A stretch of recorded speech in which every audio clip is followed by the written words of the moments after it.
Hello, listeners. I hope everyone had a great New Year's, and I wish everybody good health for the upcoming year.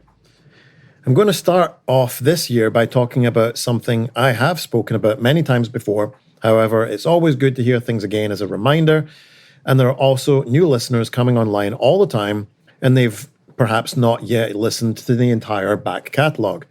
So let's talk about intentionality and maybe psychology in fitness training. As usual, this has some element of something that I have recently experienced. So here's the story. A few days ago, I was chatting on WhatsApp with a friend that I haven't spoken to in a long time, maybe a few years. I asked her if she was still training in the sport she was doing previously and told me actually no, but she'd recently taken up CrossFit, and then told me the gym she was training at and how wonderful it is. I asked her where that was, and it just so happened that I taught a 2-day seminar at this gym in 2017. Now, the future does not resemble the past, but there were some things that happened at this gym that I found to be red flags. The first was that I spent 2 days explaining to all of the coaches there why to do lifts a certain way and not another way, and had a sea of coaches nodding at me in agreement and vigorously taking notes. Post-seminar, they told me how much they'd learned, and literally 1 week later, I saw a video on the gym's social media of them continuing to do things the exact same way that they'd been doing it before the seminar, which led me to ask some questions of myself.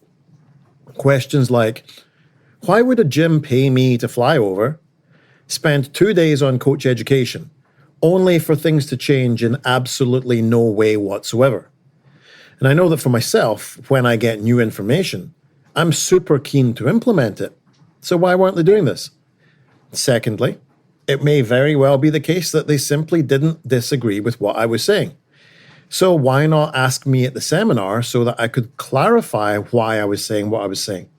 What's the point in nodding vigorously in agreement with me and yet secretly disagreeing?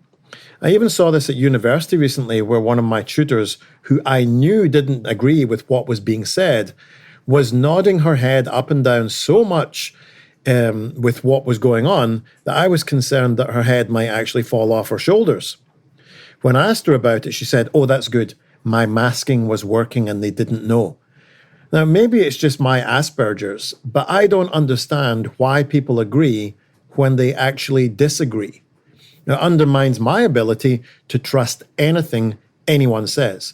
If you can very convincingly lie in situation A, then I have to question your commitment to truth in situation B also, since your outward enthusiasm was actually identical.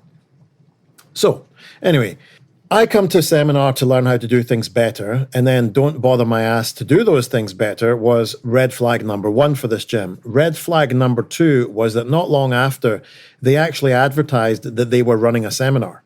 And guess what? It was on the topics that I had taught them in my seminar. So in other words, they were ripping off my content, but they were ripping it off after not implementing any of it, which blows my mind.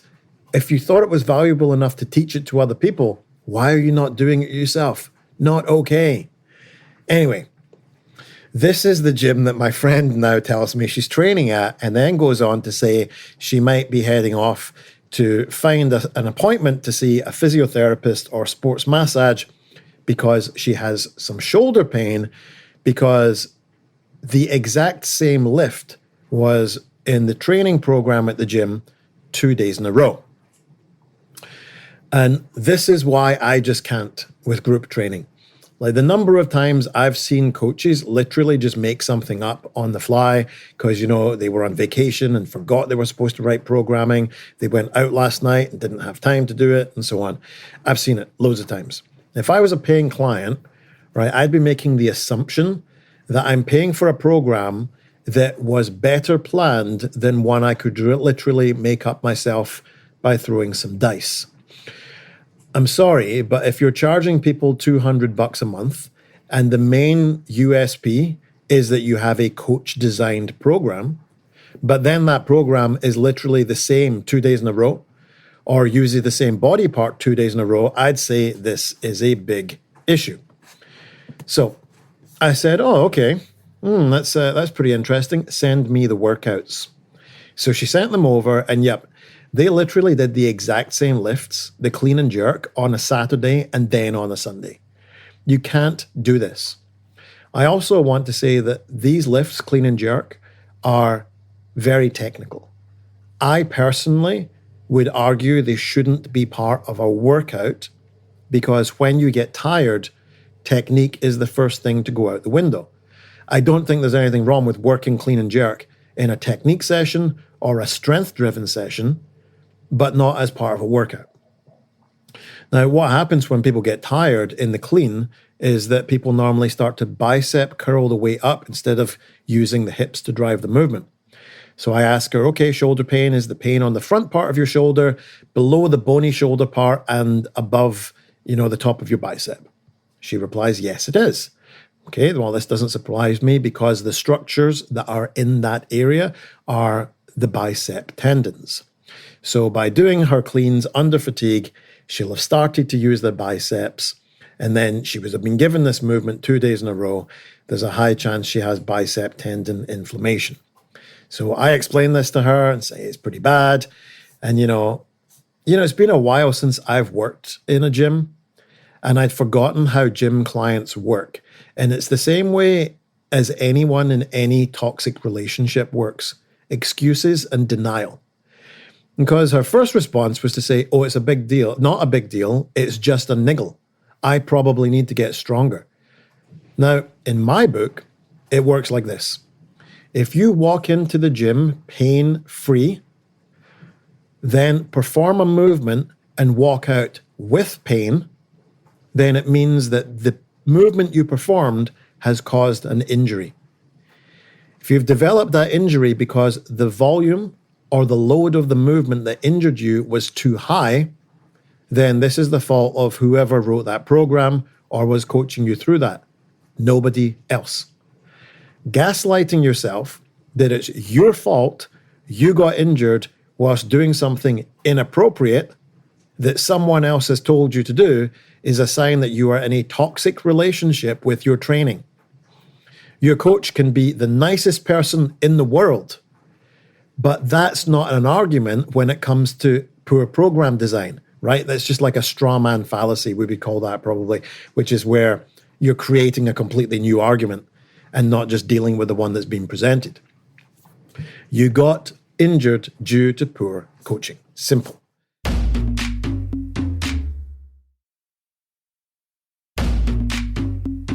So she then says, oh, well, I don't really blame him. He's a really nice guy, and it must be really hard to write programs. Now, I have to push back on that, right? It's probably really hard to write a program if you literally have no clue what you're doing. However, it's not really that hard to write a program if that's your full-time job. Furthermore, I would argue you do not need to be a seasoned expert to know that if I do squats today, I don't do squats tomorrow. I rest legs tomorrow. And I think anyone could analyze that with no special knowledge. In fact, the very points that she's brought to me and the fact that she's telling me about these things means she knows that this is unusual and strange. Otherwise, she wouldn't be messaging me about it. But just like when people are in a toxic relationship and, they go and vent to their friends about it, then their friends give them advice. Oh, you need to leave your partner. They're no good for you. They don't take the advice. Oh, no. They're not like that all the time. They were really nice to me this one time a couple of years ago. It's just like the training version of Stockholm Syndrome. So what's going to happen when she goes to the gym today? Because literally, if it's anything that involves bicep tendons, then this is a recipe for disaster. And actually, I'm going to look this gym up right now on my Instagram as I'm doing this. This is not even in the script. I'm absolutely freestyling here. Right, let's see. Boom. Let's have a look and have a look at their workout for tomorrow. Okay, so on a 30-minute running clock, you have to run 800 meters. Then in the remaining time up to the 15-minute mark, you build up to your 1 rep max deadlift. And then at the 15-minute mark, you run another 800 meters. And then the remaining time, build up to your 1 rep max bench press. So typically in the deadlift, people will use a mixed grip. That mixed grip is where one hand is, palm up and one hand's palm down, or we call it supine or pronated grip. And usually that supine side where the palm is facing up, that can and has been known to expose your bicep to problems. And the next thing is your bench press. So when you're lowering the bench press, you're using your bicep and you use your triceps when you're extending your arms. But when you're flexing your arm at the elbow rather than extending it, which is the bench coming down the way, you are using your bicep. And to me, again, this is just crazy. It's like if you want to build up to a 1 rep max deadlift, first of all, I don't think that anyone should be doing a rep max as part of training, because a rep max is testing, not training.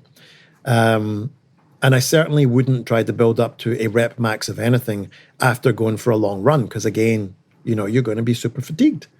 And then the workout tomorrow is clean and jerks. So they did clean and jerks on Saturday, clean and jerks on Sunday, then they're going to do it again on Tuesday.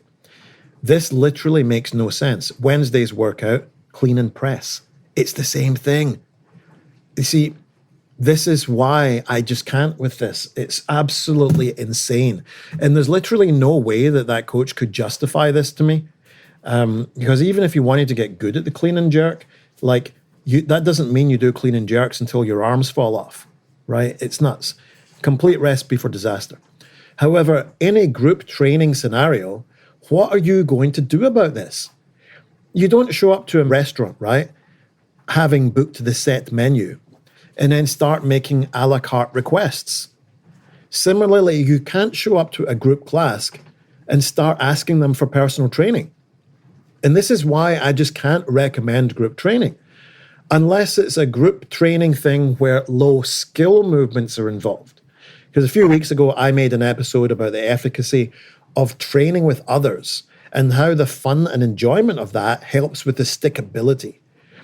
I should at that time have added the caveat that I think this should be in a low skill environment, or if it's in one where it's super repetitive, you don't do it every day. Like as a karate guy, I wouldn't recommend anyone go to karate every single day, because you're probably going to be doing kicking every single day then. And this could probably overtrain the musculature around your knee, because kicking is all knee extension. So I think I've only mentioned it once or twice over the years that I've been hosting this show, which is over 2 years now. But if you think that you would like a bespoke program and maybe some coaching feedback to help you honor your own training intentions and staying away from overuse and overtraining, then please reach out to me on the email at the end of the show.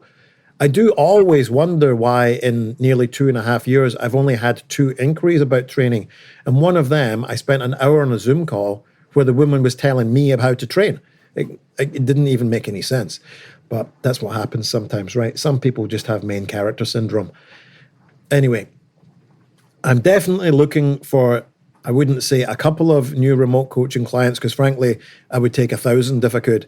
But hey, I'm at university full time and I'm literally a poor student. So whilst I don't have the time to go out and work full time as a coach anymore, because I am now studying full time, I certainly do have the time for a couple of remote coaching clients. So if anybody was interested in that, then please reach out to me at getfitguy@quickanddirtytips.com. Happy New Year, everyone. If you want to just say hi, also feel free to send me an email. I haven't had anyone trolling me for a while, so, kind of miss it. Get Fit Guy is a Quick and Dirty Tips podcast, thanks to the team at Quick and Dirty Tips, Morgan Christensen, Holly Hutchins, Brandon Getchis, he's the big shot, the director of podcasts, and Davina Tomlin, and of course me, Kevin Dunn. If you have a question, voicemail me, 510-353-3104. Email me, getfitguy@quickanddirtytips.com. Check out quickanddirtytips.com or check out the show notes in your podcast app.